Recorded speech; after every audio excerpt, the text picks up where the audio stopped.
सभी आदरणीय साथियों, आज पूरा दिन हम लोगों ने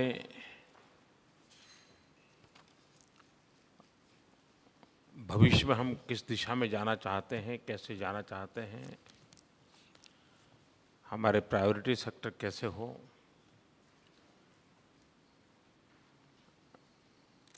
नीति आयोग की तरफ से एक डॉक्यूमेंट जो तैयार किया गया है उस पर हमने विस्तार से चर्चा की, सकारात्मक चर्चा की और कुछ मौलिक सुझाव भी मिले।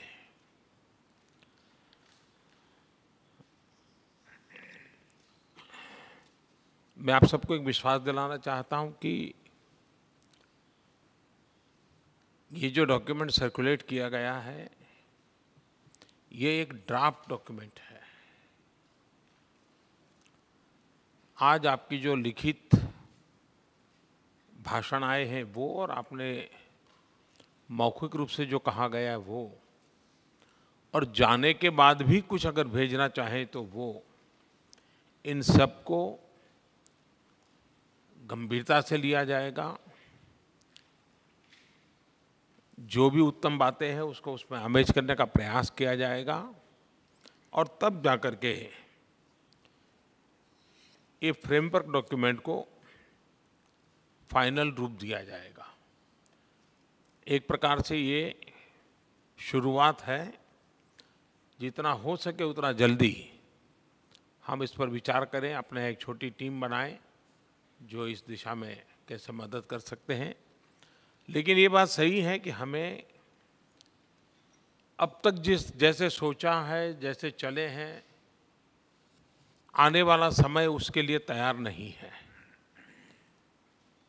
हमने हर प्रकार से अपने आप को बदलना पड़ेगा, अपनी सरकारों को बदलना पड़ेगा, अपनी प्रायोरिटीज़ को बदलना पड़ेगा, तब जाकर के इन एस्पिरेशंस को हम पूरा कर सकते हैं। अनुभव करते हैं कि संसाधनों की विपुलता हो लेकिन अगर गुड गवर्नेंस पर बल न हो तो संसाधनों से समृद्धि का मार्ग अचीव नहीं होता है। बहुत आवश्यक है कि हम गंभीरता से गुड गवर्नेंस पर बल दें। वैश्विक संदर्भ में भी अगर दुनिया हमारे यहाँ आना चाहेगी तो ईज ऑफ डूइंग बिजनेस की क्या स्थिति है, हमारे निर्णय कैसे तेज गति से चलते हैं, कितने ट्रांसपेरेंट है, हमारी पूरी व्यवस्था कितनी अकाउंटेबल है, इन सारी बातों पर डिपेंड करता है। और इसलिए मेरा आप सबसे अनुरोध है कि हम पैसे होंगे तो प्रगति होगी, संसाधन होंगे तो प्रगति होगी, इन सबसे भी आगे निकला है अगर गुड गवर्नेंस होगा तो रिसोर्सेज का ऑप्टिमम यूटिलाइजेशन होता है, समय का सर्वाधिक प्रोडक्टिव यूज होता है, मैन और मशीन का और मनी का विकास के लिए परफेक्ट यूटिलाइजेशन हो सकता है। और इसलिए उस पर हम जितना बल देंगे बड़ा विश्वास है उसका लाभ होगा।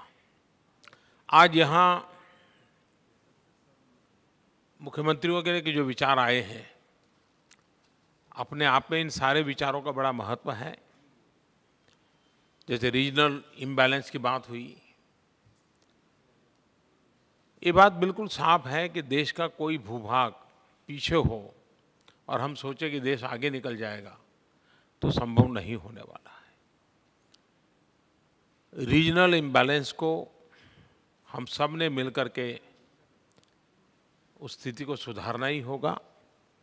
उसी प्रकार से अपने अपने राज्यों में भी रीजनल इम्बैलेंस होता है। अपने यहाँ भी 10 जिले बहुत अच्छी स्थिति में होंगे तो 2 जिले और बहुत बुरी स्थिति में होंगे। 10 अच्छे जिले होंगे उसमें भी एक ब्लॉक ऐसा होगा जो शायद और बुरा होगा। हमारे यहाँ भी उतना ही माइक्रो लेवल पे ये रीजनल इम्बैलेंस को दूर करने के लिए प्रयास होना चाहिए। उसको स्पेशल अटेंशन देना चाहिए। और देश में भी एक समृद्ध राज्य एक गरीब राज्य के साथ मिलकर के भी उनकी मदद कर सकता है। ऐसी कोई न कोई योजना हम भविष्य में सोच सकते हैं, क्योंकि देश को आगे ले जाना ये हम सबकी सामूहिक जिम्मेवारी है। जम्मू कश्मीर मुख्यमंत्री जी ने आप सबको निमंत्रण दिया है। मैं भी आग्रह करूंगा कि जाना चाहिए, श्रीनगर जाना चाहिए। 2 दिन 5 दिन अपने छोटे मोटे कार्यक्रमों की रचना वहाँ कर सकते हैं, जितना ज़्यादा आना जाना बनेगा। और एक विषय जो राजनाथ जी ने बहुत आग्रह से रखा है और महबूबा जी ने बहुत ही उसको मृदुता के साथ हमारे सामने रखा है, हमारे जिन जिन राज्यों में कश्मीर के बच्चे पढ़ रहे हैं या काम कर रहे हैं, सरकार में एक सेल होना चाहिए उन सबसे संपर्क बनाने का और उनसे कभी न कभी मिलने का मुख्यमंत्री स्तर पर कोई कार्यक्रम करना चाहिए। ये हमारे लिए बहुत आवश्यक है। और जैसा महबूबा जी ने कहा कि वे स्वयं अपने आप में एक एम्बेसडर बन जाएंगे, सुरक्षित होंगे तो भी जब वो वहाँ रहते हैं। तो अब मैं जब देखता हूँ कि श्रीनगर में बहुत ही अच्छे टेम्परेचर में रहने वाले बच्चे कोटा में कोचिंग क्लास के लिए रहते होंगे जहाँ 45 डिग्री टेम्परेचर होगा, कैसे गुजारा करते होंगे।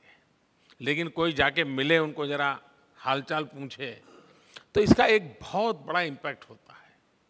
और मैं महबूबा जी के सुझाव को पर बल देता हूँ, आपसे आग्रह करता हूँ, आप अपने राज्य में एक कोई न कोई व्यक्ति को निर्धारित कीजिए। उसे पता होना चाहिए कि कश्मीर के कौन बच्चे या कोई व्यक्ति, कोई परिवार रहते हैं, क्या स्थिति में हैं, उनसे कभी मेल मिलाप का कार्यक्रम और हमारे स्थानीय कार्यक्रमों में उनको बुलाने की परंपरा।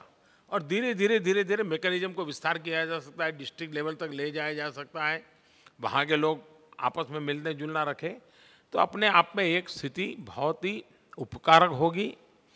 और आप अपने स्थान पर बैठे बैठे भी कश्मीर की बहुत बड़ी मदद करोगे, जो अल्टीमेटली देश की मदद है। उस काम को हमने करना चाहिए। जीएसटी के लिए जितना जल्दी विधानसभा के सत्र हम बुला करके इस प्रक्रिया को पूरा कर सकते हैं, कर लेना चाहिए। सभी राजनीतिक दलों ने, सभी सरकारों ने इसको सर्वसम्मति से पारित किया है। इसलिए एक टेक्निकली व्यवस्था पूरी करनी है। 1 दिन का सत्र होगा तो भी सुबह से शाम तक में इस काम को पूरा कर लिया जाएगा। तो मेरा आग्रह है कि इसमें विलंब न किया जाए, इसको पूरा करें। मैंने प्रारंभ में आपके सामने ये जेम का विषय रखा था, बाद में महाराष्ट्र के सीएम ने उनके अपने अनुभव से उसको सराहा। मेरा सचमुच में आपसे आग्रह है, इसमें इस किताब में एक ग्राफ भी दिया गया है कि कितने पैसे बच रहे हैं। हम जो चीज़ें खरीदते हैं और इस व्यवस्था से खरीदते हैं तो कितने रुपये बचते हैं, आप इसको देख सकते हैं। और इसका फ़ायदा हमने उठाना चाहिए। आप इसको आपके किसी अफसर को काम में लगाइए और तत्काल सभी डिपार्टमेंट को और आपके यहाँ सभी सप्लायर्स को इसके साथ जोड़ देना चाहिए। एक कंपटीशन पैदा होती है और एक बहुत क्वालिटी गुड्स के लिए सुविधा बनती है, और इसके लिए हमने सोचना चाहिए। एक कार्यक्रम जिसको सरदार पटेल जयंती से प्रारंभ किया गया है, एक भारत श्रेष्ठ भारत। विविधताओं से भरा देश है, हमारा निरंतर प्रयास होना चाहिए एकता को बढ़ाने वाली चीजों को बल कैसे मिले, इन विविधताओं को के साथ अपनापन कैसे बने। कभी तो क्या होता है, हम एक ही देश में रहने के बाद भी हमें अज्ञान होता है अपने ही देश के विषय में, और इसलिए राज्यों से कहा गया है एक राज्य दूसरे राज्य के साथ एमओयू करे, पैर बनाए। अब जैसे तमिलनाडु, तमिल भाषा इतनी समृद्ध भाषा है, मैं सच बताता हूं, भारत के रिचनेस को ताकत देने वाली तमिल भाषा है, लेकिन हमारा कोई परिचय ही नहीं है। क्यों ना हमारा कोई राज्य 1 साल के लिए तमिल का 8 साल का एमओयू करे, हमारे उस राज्य के बच्चे 5 तमिल गीत सीखें, 100 तमिल वाक्य देखें, उनके अल्फ़ाबेट्स पहचानने का सीख लें। एक आध बार तमिल फिल्म फेस्टिवल उस राज्य में हो, कभी तमिल बच्चों के साथ खेलकूद का कार्यक्रम हो, इस राज्य के बच्चे तमिलनाडु में टूरिज्म के लिए जाएं। भारत के इतने राज्य हैं, एक राज्य दूसरे राज्य से, जिसको जो राज्य ठीक लगे, जैसे हरियाणा ने तेलंगाना के साथ किया है, गुजरात ने शायद छत्तीसगढ़ के साथ किया हुआ है, किसी ने बंगाल के साथ किया है, किसी ने आसाम के साथ किया है। इसको हम बल दें और भारत की ये जो रिचनेस है इसको हम नज़रअंदाज न करें। एक बार उस कुछ चीज़ें सुनेंगे, जानेंगे तो हमें लगेगा अरे ये तो हम भी बोलते हैं लेकिन हमारी भाषा अलग है, ये हमारी बात बोलते हैं। एक भारत श्रेष्ठ भारत कार्यक्रम को बल देना चाहिए, हमारे जैसे विविधता से भरे थे देश में आवश्यक है।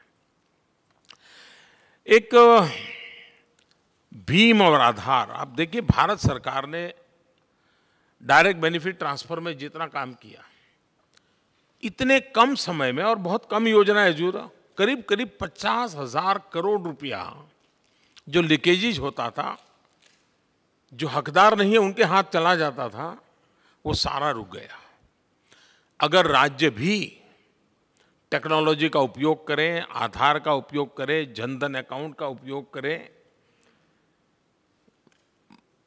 मोबाइल कनेक्टिविटी के माध्यम से इस व्यवस्थाओं को विकसित करें, राज्य के जीवन में 1000 करोड़ 1500 करोड़ रुपया बच जाना यानी राज्य के लिए बहुत बड़ी ताकत हो जाती है। मैं आग्रह करता हूं कि हम इस पर बल दें और उसका फायदा उठाने की दिशा में हम लोग काम करें। आपने देखा होगा कि कुछ चीज़ें हैं जिस पर हमने थोड़ा, मुझे लगता है कि सोचने की आवश्यकता है। मैं मोटा मोटा देख रहा था, एक जो सरकार ने निर्णय किया है डिस्ट्रिक्ट मिनरल फंड का, मुझे एक दिन रमन सिंह जी बता रहे थे कि डिस्ट्रिक्ट मिनरल फंड के कारण उनको इतना धन मिल रहा है कि उनके राज्य के 7 डिस्ट्रिक्ट ऐसे हैं कि जहां शायद स्टेट से बजट नहीं देना पड़ेगा, इसी फंड से हमारे डेवलपमेंट के काम हो जाएंगे। इसका मतलब कि जहां जहां पर मिनरल्स हैं वहां पर ये फंड से बहुत बड़ी ताकत मिली है। करीब करीब 7 से 10,000 करोड़ रुपया तक ये अमाउंट तत्काल तो नज़र आ रही है। उसी प्रकार से कैंपा फंड, कई वर्षों से कैंपा फंड रुका पड़ा था, पिछले पार्लियामेंट के अंदर कानून बनाया और करीब 42,000 करोड़ रुपीस कैंपा फंड का राज्यों को गया। कैंपा फंड अपने आप में एक बहुत बड़ा फंड है, खास करके एनवायरनमेंट और ग्रीनरी के लिए इसका उपयोग करना है। और तीसरा जो कंस्ट्रक्शन वर्कर्स हैं उसका जो वेलफेयर फंड है, वह भी एक मोटा मोटा अंदाज है, करीब 25 से 30,000 करोड़ रुपया राज्यों के पास उपलब्ध है। हर राज्य के पास अलग अलग प्रकार की योजनाएं बनी हैं, कुछ राज्यों में पैसे वैसे के वैसे पड़े हैं। मैं नीति आयोग से आग्रह करूंगा कि ऐसे कितने प्रकार के फंड हैं और इनका उपयोग करने के लिए उत्तम 3-4 आइडियाज हम निकाल सकते हैं क्या, राज्यों के साथ चर्चा करके, और उनको हम एक एडवाइजरी के रूप में या गाइडलाइन के रूप में दे सकते हैं क्या। अलग अलग राज्यों ने अलग अलग उपयोग किया है और ज़्यादातर क्या किया है, चैरिटी, 5 रुपये में खाना देंगे, 10 रुपये में खाना देंगे, ये कर देंगे। परमानेंट कोई काम करना चाहिए, उस दिशा में हुआ नहीं है। हम सोचें शायद इस धन का उपयोग करते अपने राज्य में हम एक अच्छी व्यवस्था विकसित कर सकते हैं और उसके दिशा में हमने आज कुछ मुख्यमंत्री जी ने इस विषय को स्पर्श किया है, चुनाव एक साथ हो। जब मैं भोजन कर रहा था करीब करीब इसी विषय पर चर्चा हुई। हर एक का मत बना है, किसी भी दल के क्यों न हो, लगातार चुनावों में हमारी इतनी शक्ति जा रही है, सिक्योरिटी फोर्स उसमें लगे रहते हैं, चुनाव का खर्च बढ़ता चला जा रहा है। 5 साल में एक बार एक पूरा महीना 2 महीना चुनाव के लिए समर्पित कर दें, लोकसभा के, विधानसभा के, फिर स्थानीय स्वराज के, सारा कारोबार 1 महीने में पूरा हो जाए, सब अपना अपना काम करे, 5 साल चले। इसके बिना हम इतने बड़े देश को, मैं समझता हूं कि हम काफ़ी कठिन होगा। और देखिए, जब चीज़ें टुकड़े में देखते हैं तो हमें पता नहीं चलता, लेकिन एक बास्केट में देख करके इन चीज़ों को देखें तो हम कहाँ खड़े हैं। मैं आपके सामने कुछ चीज़ें रखना चाहता हूँ, आप भी चौंक जाएंगे, क्या हम इतना भी नहीं सोचा कभी, इतना ही नहीं किया। क्या है हमारा 5 ईयर प्लान का पीरियड कौन सा, तो 2012 से 2017। उसके बाद सरकार का कालखंड कौन सा था, तो 2009 से 2014। वो 12 से 17 शासनकर्ता, 9 से 14। फिर आया वित्त आयोग, फाइनेंस कमीशन, उसका समय था 2010-2015। उसके 5 साल अलग, उसके 5 साल अलग, उसके 5 साल अलग। फिर चौथा आया वेतन आयोग, 2006 से 2016, 10 साल का होता है। यानी इतना मिसमैच है, एक कमीशन एक निर्णय करेगा, उसके बाद दूसरा बैठेगा, उसका दोनों का मेल कभी बैठेगा ही नहीं। हमारे जैसे देश में इस प्रकार का मिसमैच वाली व्यवस्था है, ये हमारे किसी भी प्लानिंग के लिए काम नहीं आता है।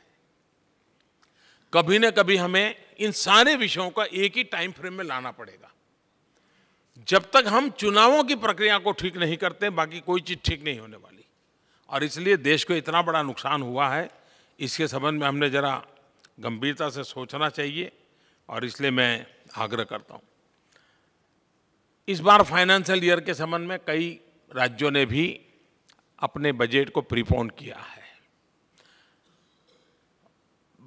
भारत सरकार में ये विषय कोई हम लाए हैं, नया है, ऐसा नहीं है। चर्चाएं पहले हुई हैं, इसके लिए कमेटियां बनी हुई हैं, कमीशन बने उठे हैं, रिपोर्ट आए हुए हैं, और सबने अपने प्रस्ताव रखे हैं। और ज़्यादातर प्रस्ताव तो ये है कि भारत जैसा देश जो कि कृषि प्रधान देश है, वहाँ एग्रीकल्चर इनकम के तुरंत बाद बजटिंग होना चाहिए। इसका मतलब उन्होंने सुझाव दिया है कि जनवरी टू दिसंबर हमारा फाइनेंशियल ईयर होना चाहिए। That will be the perfect financial year. Bharat जैसे एग्रो बेस्ड इकोनॉमी वाले देश के लिए बहुत आवश्यक है। अभी शुरुआत की है प्रीपोन करके, कम से कम समय पर करने की, लेकिन राज्य आगे आए, कृषि आधारित अर्थव्यवस्था को ध्यान में रखते हुए हमारे बजट की रचना कैसे कर सकते हैं, इस पर मैं चाहूँगा कि राज्य भी इनिशिएटिव लें। जरूर इस दिशा में काम होगा। हमने अनुभव किया है कि हम कानून तो बना देते हैं। मैं भारत सरकार में भी हैरान हूँ और राज्यों में भी मैंने अनुभव किया है, जब कानून बनाते हैं हाउस में इतनी बहस होती है, हाउस में से हम विधायकों को बाहर निकालने तक की नौबत आ जाती है, बाय हुक और हुक कानून भी पास कर दिए जाते हैं, लेकिन न रूल्स बनते हैं, न नोटिफिकेशन होता है।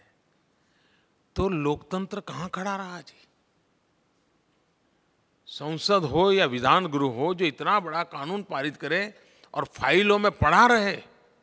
मैं देख रहा हूं 80 के कालखंड के कानून अभी तक नोटिफाई नहीं हुए हैं, रूल नहीं बने। आप एक बार अपने यहाँ मॉनिटर करवाइए कि पिछले 30 साल में कितने कानून बने, कितने रूल्स बने और कितने नोटिफाई हुए। चौंक जाएंगे आप आंकड़े देख करके। दूसरा, हम कानून तो बनाते जाते हैं, लेकिन पुराने कानूनों का बोझ हम बढ़ता चला जा रहा है। दुनिया के कई देश हैं जहां नियम है कि एक नया कानून बनाओगे तो साथ से साथ एक पुराना कानून रद्द करने का साथ साथ ले आओगे। हमारे देश में वो करने के दिन कब आएंगे मैं नहीं जानता हूं, लेकिन कम से कम एक बार आप तय कीजिए। अभी भारत सरकार ने करीब 1200 कानून खत्म किए हैं। आप भी अपने राज्यों में एक आध टीम बिठा करके कानून खत्म करके इन कानूनों का जो बोझ है इसकी चिंता कीजिए। मैं समझता हूं कि आवश्यक है। मनोहर जी ने काफ़ी विस्तार से न्याय व्यवस्था के तहत किस प्रकार से हमारी कठिनाइयां चल रही हैं, क्या नीति आयोग और राज्य मिलकर के ऐसे कौन से जजमेंट है जो पूर्णतः लॉ पॉइंट नहीं है, एग्जीक्यूटिव मैटर करते हैं, जिसकी जिम्मेवारी सरकार की है, चुने हुए जनप्रतिनिधियों की है, ब्यूरोक्रेसी की है, लेकिन निर्णय कहीं और हो गया है। एक बार लिस्टिंग तो कीजिए, पता तो चले, क्योंकि ऐसी चीजें सामने आई है कि जिसमें देश चलाना बड़ा कठिन हो गया है। कोई कहता है समंदर के 500 मीटर कुछ मत करो, दूसरा कहता है तालाब के 500 मीटर कुछ मत करो, तीसरा कहता है रोड के दोनों तरफ 500 मीटर कुछ मत करो, चौथा कहता है जंगल में कुछ मत करो। इसका मतलब अब स्पेस में जाना है, तब तक नया कानून आएगा, स्पेस में भी नहीं कर सकते। अगर ये स्थिति बनी तो क्या स्थिति होगी। एक बार हम लिस्टिंग करें, फिर संबंधित जो लोग होंगे ये ध्यान में लाएंगे कि कितने कॉन्ट्राडिक्शन हैं, आपके निर्णयों में भी कितने कॉन्ट्राडिक्शन हैं। सरकार में कॉन्ट्राडिक्शन होते हैं, लेकिन बहुत कम होते हैं, क्योंकि हर एक को उसमें अपना ओपिनियन देना पड़ता है निर्णय के ऊपर। यहाँ जो निर्णय आता है वो एक वकील की दिमाग से क्या क्या चर्चाएं हुई इसके आधार पर होता है, और इसलिए बड़ा चिंता का विषय है। कहीं न कहीं तो हमें कोऑर्डिनेशन करना होगा और जो उत्तम है उसको लाने का प्रयास करना चाहिए।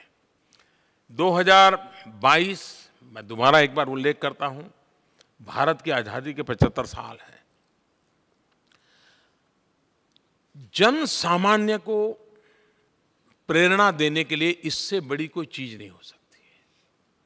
2019 महात्मा गांधी के 150, स्वच्छता को लेकर के ये प्रेरणा का वर्ष है हमारे लिए, और 2022 आजादी के 75 साल। सामान्य मानवी को जोड़ना चाहिए। हर नागरिक कोई न कोई संकल्प करे कि 2022 हम ये करेंगे। आज हम लोग जो वैज्ञानिक लोग बैठते हैं तो कहते हैं भाई हमारे एग्रीकल्चर सेक्टर में यूरिया का उत्पादन इतना उपयोग इतना बढ़ गया है कि हमारी पूरी जमीन तबाह हो रही है, बचानी पड़ेगी जमीन। क्या 2022 तक हमारे देश के किसान संकल्प कर सकते हैं कि भाई आज मैं जितना मेरे खेत में यूरिया उपयोग करता हूं मैं 10% कम करूंगा, 20% कम करूंगा, 25% कम करूंगा? ऐसी कौन सी चीजें हैं जिसके कारण हम देश को मदद कर सकते हैं, देश का लाभ कर सकते हैं? क्या हमारे विधान गृहों में 2 दिन का 3 दिन का स्पेशल सत्र बुला करके नेक्स्ट 5 ईयर 2022 के लिए हमें क्या करना चाहिए चर्चा, कॉरपोरेशन चर्चा करे, नगर पालिका चर्चा करे, पंचायतें चर्चा करे, समाज चर्चा करे, एनजीओ चर्चा करे। एक पूरे देश में मैं एक अनुभव बताता हूं। आज से 10 साल पहले मैं जापान गया था। ऐसी डिश भी अगर रखी है तो उस पर लिखा हुआ रहता था 2020 ओलंपिक टोक्यो, यानी रेलवे की टिकट लो तो उस पर भी लिखा है। आज से 10 साल पहले टोक्यो में 2020 में ओलंपिक होने वाला है, उसको उन्होंने एक नेशनल स्पिरिट में कन्वर्ट कर दिया और हर काम के साथ उन्होंने 2020 जोड़ दिया। क्या हम 2022 आजादी के लिए जान देने वाले लोगों का स्मरण करते हुए देश को हम यहाँ ले जाएंगे, हमारे गांव को यहाँ ले जाएंगे, हमारे परिवार इतना देश के लिए करेगा, मैं एक नागरिक के लिए देश के लिए इतना करूंगा। हमारा काम है हम नेतृत्व दें, और ये हमारी शक्ति नहीं, सिर्फ हमारे पूर्वजों को याद करें, महात्मा गांधी को याद करें, भगत सिंह, सुखदेव, राजगुरु को याद करें, देश के वीर बलिदानियों को याद करें, उस समय के दिनों को याद करें, हम प्रेरणा दे सकते हैं। मैं चाहता हूं कि मेरे देश के सभी मुख्यमंत्री अपने आप में देश को आगे बढ़ाना एक पूरी टीम की जिम्मेवारी है, और ये एक अवसर मिला है।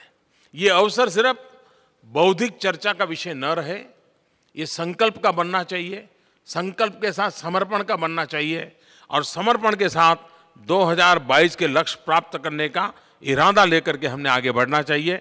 मैं फिर एक बार आप सबका हृदय से आभार व्यक्त करता हूं, और मैं आशा करता हूं कि देश को चाहे डिजिटल रिवॉल्यूशन की ओर आगे ले जाना हो, चाहे स्वच्छ भारत का मिशन चलाना हो, चाहे ट्रांसपेरेंसी लाने के इरादे हो, आधुनिक देश बनाने के हमारे प्रयास हो, इन सब में ये जो डॉक्यूमेंट तैयार हुआ है, ये जो ड्राफ्ट आपके पास आया है, उसको और रिफाइन करते हुए और अच्छे सुझावों के साथ, रोड मैप के साथ हम आगे बढ़ें। इसी एक अपेक्षा के साथ फिर एक बार आप सबके उत्तम योगदान के लिए आप सबका मैं आभार व्यक्त करता हूं। धन्यवाद।